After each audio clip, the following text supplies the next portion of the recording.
Ada satu pertanyaan yang belum jawab tadi, Ustaz. Ada yang curhat tadi. Iya, yang curhat itu ibu atau mungkin istri yang sudah mendapati istrinya berpoligami. Suaminya berpoligami. Ya, suaminya berpoligami, maaf. Jadi bagaimana sikap yang harus dia munculkan? Pedih, perih, pahit, namun ya tetap harus satu, sehati. Bagaimana, Ustaz? Saya dulu jawab, Ustaz. Masya Allah. Pelaku yang dia marah. Ini terdakwa. Jadi bilang terdakwa, Ustaz. Iya, tapi nggak apa-apa, ada pembelanya, Ustaz.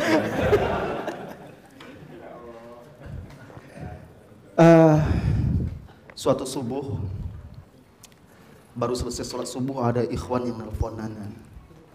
Mendadak telepon.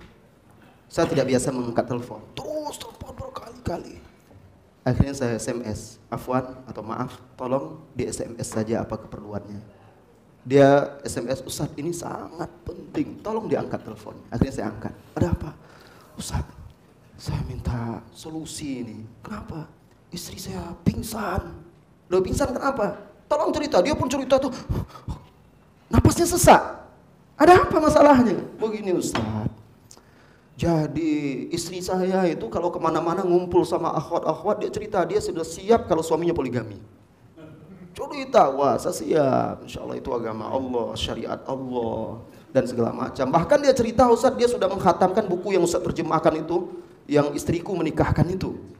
Nah, ada buku ya, jangan bawa ke rumah, nanti bisa hilang buku itu. Itu saya terjemahkan, sudah dicetak oleh penerbit itu sampai 20 kali mungkin itu. Itu hadiah nikah saya, Ustaz. Istriku menikahkanku. Iya, ada orang yang menjadikan itu. Iya, dihadiahkan ke Anda. Iya, cuma sampai sekarang masih satu. Bukunya sudah hilang mungkin. Ya ada lah, kita cari. Jadi kata dia, bahkan dia sudah khatam baca buku itu, Ustaz. Kata dia sudah paham ini segala macam. Terus karena cerita itu sudah tersebar kemana-mana, orang memuji istri saya itu mantap, sudah siap, ya saya cari calon lah. Cari calon. Nah, malamnya, tadi malam kata dia, saya cerita ke istri, Dek, abang insya Allah sudah siap mau nikah. Kaget istri saya, dia tanya, loh sudah ada calonnya? Sudah. Langsung pingsan gitu dia. Langsung pingsan. Waduh, dingin, kakinya dingin sama Ustaz. Saya bingung nih. Sekarang dia baring aja, dia sosioman cuma baring-baring aja. Saya bingung mau bagaimana Ustaz, kata dia. Jadi memang berat, saudaraku, berat saudariku.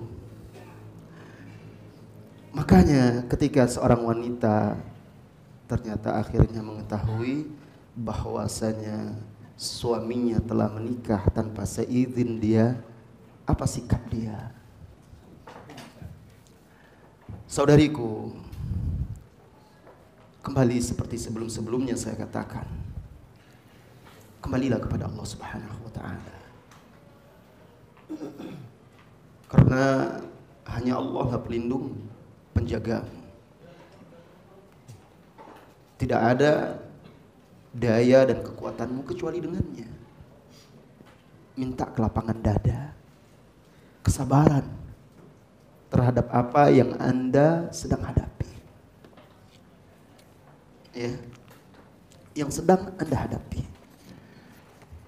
Ingat kembali keyakinan tadi bahwa suami Anda menikah dengan baik-baik, terpenuhi syarat-syaratnya, maka pernikahan dia itu sah. Dia tidak selingkuh, dia menjalankan syariat Islam yang Anda yakini bahwa dia menjalankan syariat Allah walaupun berat. Itu harus ada keyakinan itu.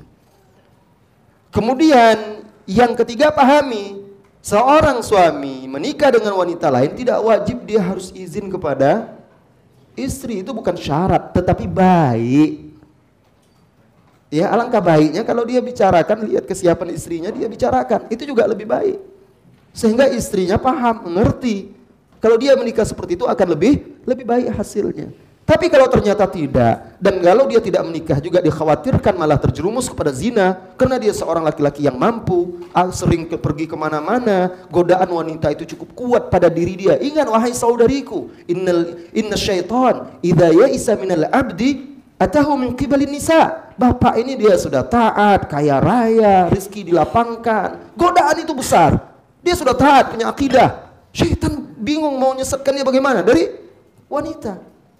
Jangan sampai dia terjerumus perbuatan zina. Akhirnya dia memilih, saya harus menikah. Tujuannya bukan untuk menyakiti Anda, tidak. Bahkan karena dia sayang kepada Anda, agar dia selamat dan bisa bersama Anda selamat juga. Kemudian yang berikutnya, yang keempat, perbanyak mendekatkan diri kepada Allah Subhanahu wa taala.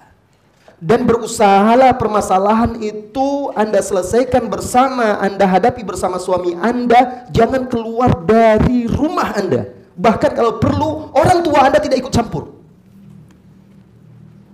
Ketika permasalahan rumah tangga Anda sudah keluar dari rumah, dari kamar, anak-anak ikut terlibat dalam permasalahan Anda. Ketika itu permasalahan semakin besar dan semakin rumit. Ketika permasalahan itu keluar dari pintu rumah Anda, tetangga dan selain, semakin besar, semakin rumit lagi. Maka kedua belah pihak harus bisa membatasi permasalahan itu sebatas di rumah. Selesaikan. Hadapi.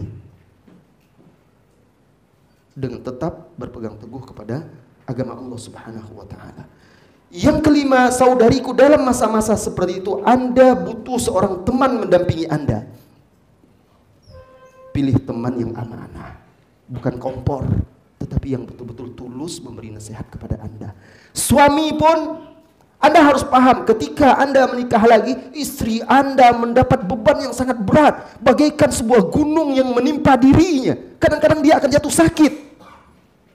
Maka Anda harus bisa mencarikan teman dia. Carikan dia teman pendamping seorang wanita baik-baik, sahabat-sahabat wanita dia yang baik-baik, yang amanah, yang dewasa, yang bisa mendampingi, membantu dan menguatkan dia.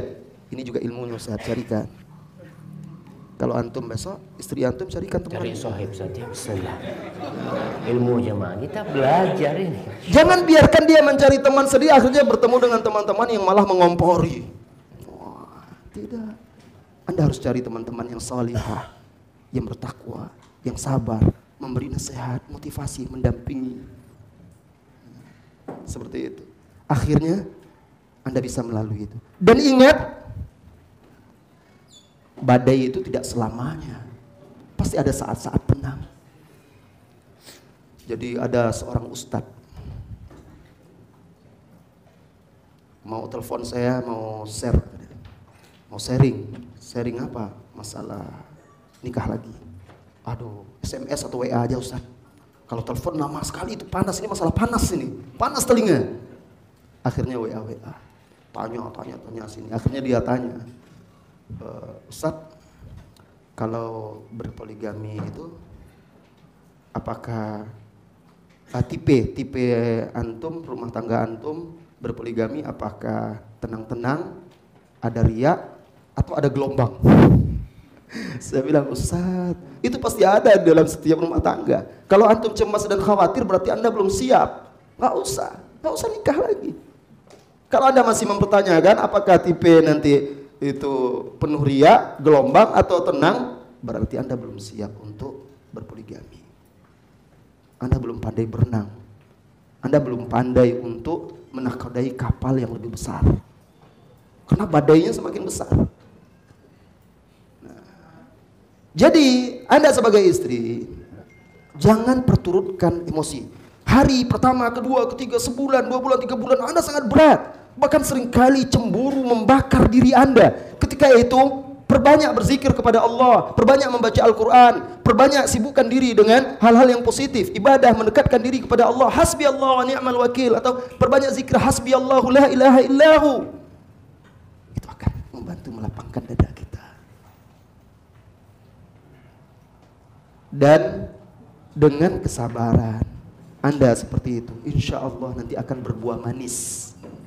Ya, kesabaran Anda itu akan membawa nikmat dalam kehidupan Anda. Ingat, dengan adanya teman Anda mendampingi suami, Anda bisa beristirahat dari suami Anda. Ada waktu Anda nyaman, tenang, tidak diganggu oleh suami Anda hanya bisa dengan anak-anak. Anda tidak perlu sibuk-sibuk dengan dia, Anda bisa beristirahat. Anda bisa lebih fokus untuk beribadah ketika itu. Gunakan dan manfaatkan itu untuk meningkatkan ibadah. Dia hari ini tidak di rumah Anda bisa berpuasa. Anda bisa rajin sholat malam, Anda bisa menghafal Al-Quran. Kalau ada dia terus kan tidak bisa seperti itu. Nah, jadi lihat sisi-sisi positifnya. Hindari teman-teman yang sengaja datang. Biasanya ketika terjadi peristiwa itu banyak teman-teman yang sengaja datang. Cari berita, cari informasi, atau menyampaikan informasi dan berita. Ini berbahaya. Ini hindari. Tutup rapat-rapat pintu rumah Anda dari orang-orang yang seperti ini, yang sengaja hanya akan merusak rumah tangga Anda. Allahu a'lam bishawab. Silakan Ustaz. Insyaallah. Jemaah yang terakhir praktek, Ustaz. Masya Allah, semangat Ustaz Husnul. Kayaknya Ustaz Husnul duluan jemaah. Nah, kita doakan Ustaz Husnul semoga insyaallah. Ustaz, antum mau mengaminkan enggak? Oh, amin. Masya Allah. Siap. Jangan lupa undangannya, Ustaz. Biasanya air beriak kan tak dalam. Tong kosong ngirim bunyinya kan begitu. Baik, kita pindah masalah lain Ustaz. Nah, tapi sebelum pindah masalah poligami lain, saya mau sampaikan lagi. Saya sampaikan permohonan maaf saya kepada ibu-ibu ya. Karena masalah poligami ini lebih cenderung menyenangkan hati bapak-bapak dan agak memberatkan hati ibu-ibu.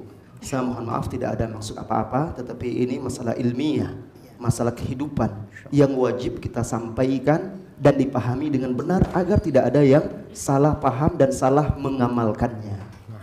Iya, terakhir Ustaz, itu kamera tolong dihadapkan ke jamaah biar ibu-ibu lihat. Bapak-bapak. Oh iya, biar kelihatan wajahnya ibu-ibu, bapak-bapak ini kalau lagi ngomong poligami nggak ada yang tidur, Ustaz. Masya Allah. Iya, udah kelihatan semua kan? Alhamdulillah. Khalas, Ustaz. تتنزل عليهم الملائكة ألا تخافوا ولا تحزنوا وأبشروا بالجنة التي كنتم توعدون